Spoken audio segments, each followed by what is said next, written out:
Hello sharks. Hello मैं आपको एक कहावत अर्ज करना चाहता हूँ। प्लीज। पढ़ोगे लिखोगे तो बनोगे नवाब, खेलोगे कूदोगे तो बनोगे खराब। क्योंकि अगर पढ़ लिख लिए तो डॉक्टर या इंजीनियर बन जाओगे, राइट। अगर गेमिंग में ही रह गए तो निकम्मे। यही कुछ हाल मेरा भी था जब मैंने अपने इंडियन पेरेंट्स को ये बताने की कोशिश करी कि मैं गेमर बनना चाहता हूँ। तो मेरी माँ ने तो 2 कान के नीचे लगाए और मेरे पापा ने चाचा मामा और बुआ साथ एक कमेटी ही बना ली थी और यहाँ तक कि मेरे से कॉन्ट्रैक्ट साइन करवाया कि अगर मैं कुछ लिमिटेड टाइम तक गेमिंग में अचीव नहीं कर पाता हूँ तो गेमिंग छोड़ दूँ। कॉन्ट्रैक्ट। तभी मैंने ये ठान लिया कि बनूंगा तो गेमर ही, और मैंने वहाँ से शुरुआत करी अपने ब्रांड की अपथ्रस्ट ई-स्पोर्ट्स। हाय शार्क्स, मैं हूँ कार्तिक सबरवाल झांसी से और मैं 21 साल का हूँ। हाय शार्क्स, मेरा नाम है वैभव कुमार, मैं 20 साल से हूँ और मैं इटावा उत्तर प्रदेश से हूँ। शार्क्स, इंडिया में आज करेंटली 42 करोड़ एक्टिव गेमर्स है और इसी कम्युनिटी को केटर करता है हमारा brand upthrust esports. Upthrust esports एक ऑनलाइन गेमिंग प्लेटफॉर्म है जहाँ हम गेमिंग इवेंट्स ऑर्गेनाइज करते हैं और उनका प्रोडक्शन भी करते हैं। यहाँ अलग अलग गेम्स के अलग अलग इवेंट्स होते हैं, लेकिन सब वर्चुअल। जैसे क्रिकेट में man of the match, best bowler, best batsman को अलग अलग अमाउंट ऑफ मनी और विनर्स को ट्रॉफी दी जाती है। वैसे ही हमारे गेमिंग इवेंट्स में जीतने वाले गेमर्स को अलग अलग अमाउंट ऑफ प्राइज मनी और ट्रॉफीज दी जाती है। हम हमारे गेमिंग इवेंट्स YouTube पे ब्रॉडकास्ट करते हैं जहां हमारे 3.5 लाख से भी ज़्यादा सब्सक्राइबर है और इन्हीं इवेंट्स को हम लोको पर भी ब्रॉडकास्ट करते हैं जो कि एक इंडियन गेमिंग प्लेटफॉर्म है। हम अपनी ब्रांड्स के अलावा वाइट लेवल बेसिस पर भी दूसरे ब्रांड्स के लिए इवेंट ऑर्गेनाइज करते हैं। हम अपने इवेंट्स में ब्रांड इंडिकेशन करते हैं जहां हम ब्रांड को उनके टारगेटेड ऑडियंस से कनेक्ट करते हैं और उनके एडवर्टीजमेंट करने में मदद करते हैं। अपथ्रस्ट ई-स्पोर्ट्स पिछले 2 सालों में 10 करोड़ लोगों तक पहुंचा है। हमने 30 से भी ज़्यादा गेमिंग इवेंट्स ऑर्गेनाइज किए हैं जिनका पूल प्राइस तकरीबन 1 करोड़ तक रह चुका है। हमने 20 से भी ज़्यादा ब्रांड्स के साथ काम किया है और हमारी अपथ्रस्ट की कम्युनिटी तकरीबन 8 लाख गेमर्स की है। शार्क्स, आज इंडिया में गेमिंग इंडस्ट्री 18,000 करोड़ रुपए की है। हमारा विजन है कि हम ना सिर्फ इंडिया में बट ग्लोबल लेवल के टॉप ऑर्गेनाइजर्स बने। हम गेमर्स को एक ऐसा प्लेटफॉर्म प्रोवाइड करना चाहते हैं जहां वो अपना टैलेंट शोकेस कर पाए। हमारा मोटिव है to empower esports in India. हमारी आस्क है 3% इक्विटी पे 75 लाख रुपीस की। तो शार्क्स, अब हर माँ बाप गर्व से कहेंगे मेरा बेटा गेमर है। बहुत मुश्किल है माँ बाप से कहलवाना इंडिया में। आपने कहा 42 करोड़ गेमर्स है या और मैं आपको अथॉरिटी के साथ कह सकता हूँ क्योंकि इंडिया की पहली गेमिंग कंपनी मैंने शुरू की। उसका नाम है मौज मोबाइल।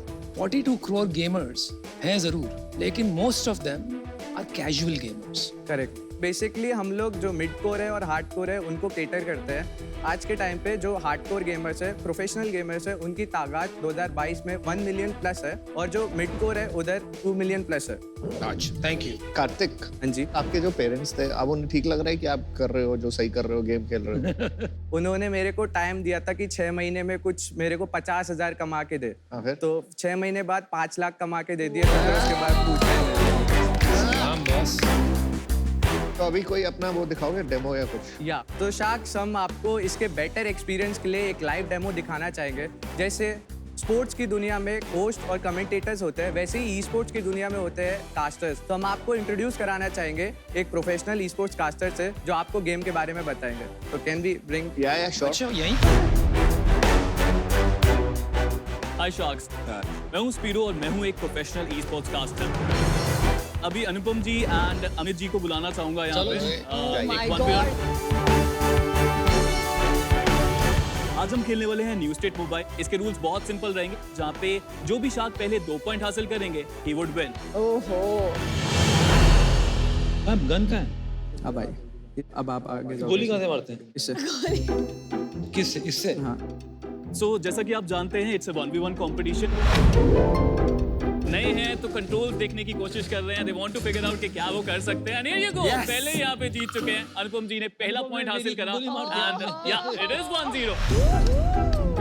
डन अनुपम। तो शार्क्स बेसिकली ऐसे एग्जीक्यूट करते हैं हम लोग। ये जो बीच वाला पार्ट है वो गेम का इंटरफेस है, जो साइड में हम लोग ने एल बेंड एस बेंड लगाया है वो हम लोग का इंटरफेस है। हाँ, वो एड्स के लिए। यस। ऑलराइट, सेकंड राउंड यहाँ पे अब शुरू होने वाला है एंड अमित जी वापसी करने की कोशिश जरूर करेंगे इस राउंड के अंदर। तो देखते हैं कार्तिक उनको कितनी बेहतरीन तरीके से गाइड करा सकते हैं। ये मारो मारो मारो मारो। यस, हम जीत गए।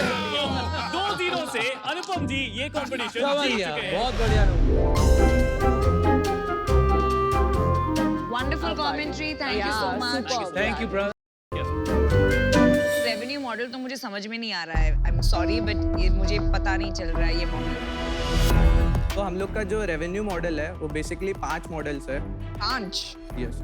बताइए। जब हम अपने इवेंट्स ऑर्गेनाइज करते हैं अपने चैनल पे, उस पे ब्रांड्स वगैरह आती है या एडवर्टीजमेंट रेवेन्यू है। Correct, not just advertisement. हमने अपने स्ट्रीमिंग राइट्स उस इवेंट के लिए लोगों को दिए, उसके बदले में वो हम लोग को कुछ अमाउंट So own events के लिए ads और streaming rights revenue।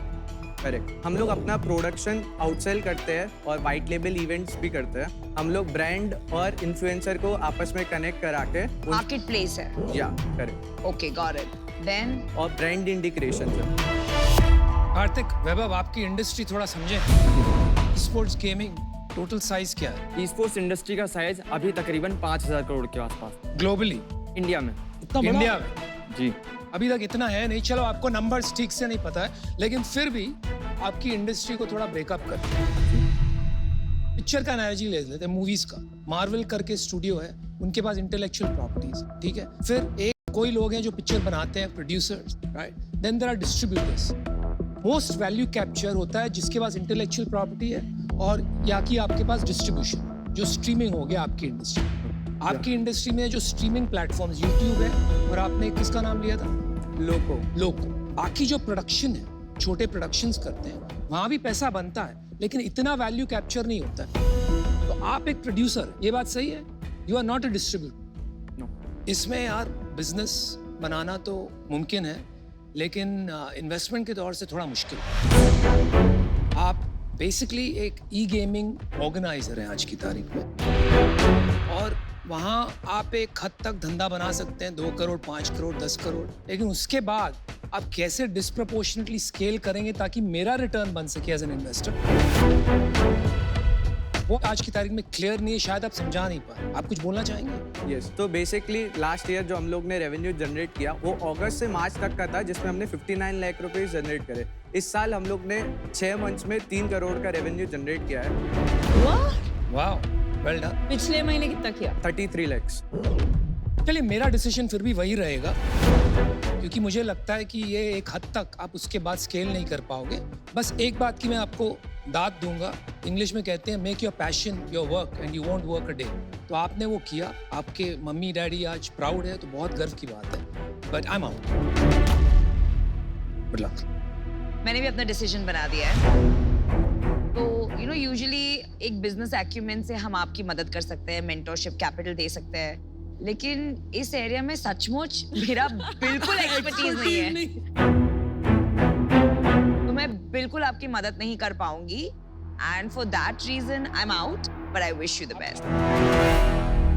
होता क्या, स्पोर्ट्स में बहुत टॉप के प्लेयर पैसा बनाते हैं, जैसे फिजिकल स्पोर्ट में होता है, तो यहाँ पर भी इसमें भी ऐसा ही है। Top players make millions of dollars. एक स्पोर्ट्स में, क्रिकेट में भी खेलते तो 16 लोग ही है, बट पैशन तो सभी रखते ना कि मेरे को वहाँ पे जाके रिप्रेजेंट। वाह, क्या जवाब है, बहुत अच्छा। तो वैसे ही ई स्पोर्ट्स में भी है, वो देख देख के सीखेंगे और आगे आएंगे, और शायद वो एक दिन उस लेवल पे पहुंच जाए कि वो भी महीने का 1 1.5 करोड़ पे कमा रहे हो। अगर ई गेमिंग, ई स्पोर्ट्स अगर ओलंपिक्स में अलाउ हो रही है ना, तो समझ रहे हो आप किस लेवल पे जा रहा है वो। देखिए, वक्त तो बदलेगा और वक्त के साथ बदलना ही पड़ेगा। तो ये साफ दिख रहा है 30 लाख रुपए महीने के कमा रहे हैं। चलिए कार्तिक और वैभव, ये जो इंडस्ट्री है, मुझे भी नहीं एज अ प्रोडक्शन आपके लिए कितनी कंपेटिटिव होगी, कितना इजी है to get in the market, इसकी एग्जैक्ट मुझे सेंस नहीं है कि आपके पास कोई मोट है जिससे आप प्रिवेंट कर सके बाकी लोगों को आके आपके साथ compete करने में। तो मैं अभी इसमें इन्वेस्ट नहीं कर पाऊंगी, but best of luck and well done. मैं ना बहुत बिलीव करता हूँ ई स्पोर्ट्स में। मुझे लगता है e sports is the future, जो मैंने आपको लग ही रहा है देख के। मुझे खाली डाउट है कि आप जो कर रहे हो ना वो बहुत छोटे लेवल पे एक ई स्पोर्ट्स कॉम्पिटिशन और उसकी स्पॉन्सरशिप का काम कर रहे हो। आपको पता है इसमें डेल की भी कंपटीशन आ रहा है, इंटेल भी घुस रहा है, तो आप इस कंपटीशन को लड़ने के लिए आपके अंदर ऐसा क्या है? ये सब आपने ब्रांड्स का नाम लिया, ये लोग एक प्रोडक्शन कंपनी ढूंढती है और वो हम लोग को ही हायर करते हैं, हम जैसी प्रोडक्शन कंपनी को जो उनके इवेंट्स करते हैं। मैं बाहर होना चाहूंगा इससे, इसलिए नहीं कि मैं इसमें बिलीव नहीं करता। मेरे को अगर धंधा दिखता तो मैं डाल देता पैसा, कि अगर ये होना ही है इंडस्ट्री में तो इनोवेटेबल है तो इनोवेटेबल है, बट आपको प्रोडक्शन का काम है, ये प्लेटफॉर्म का काम नहीं है। मैं अभी बाहर होना चाहूंगा इस वजह से। अमन आप बचे हैं केवल। मैं यही बताना चाहता हूँ आपको कि मैं भी आउट हूँ। एक सवाल पूछूं आपसे, आपकी प्रॉफिट कितनी हुई 3 करोड़ में से? लास्ट ईयर जो नेट प्रॉफिट ये 6 महीने 30 to 35%। क्यों आप पैसा रेस कर रहे हो यार? बनाओ ना अपना प्रोडक्शन कंपनी, 20 करोड़ का धंधा करो, 5 करोड़ रुपया कमाओ साल का, फिर देखो क्या करो। All the very best guys. दुखी मत हो, हंसते हुए जा। आपने सबसे बड़ा काम क्या किया ना, टीवी पे, नेशनल टीवी पे पूरे देश को बता दिया कि this is also an option, this is not something to make fun of और बी एम्बेरेस्ड अबाउट। इससे भी काम हो सकता है, करियर बन सकता है। Thank you, Bye. All the good best. Job.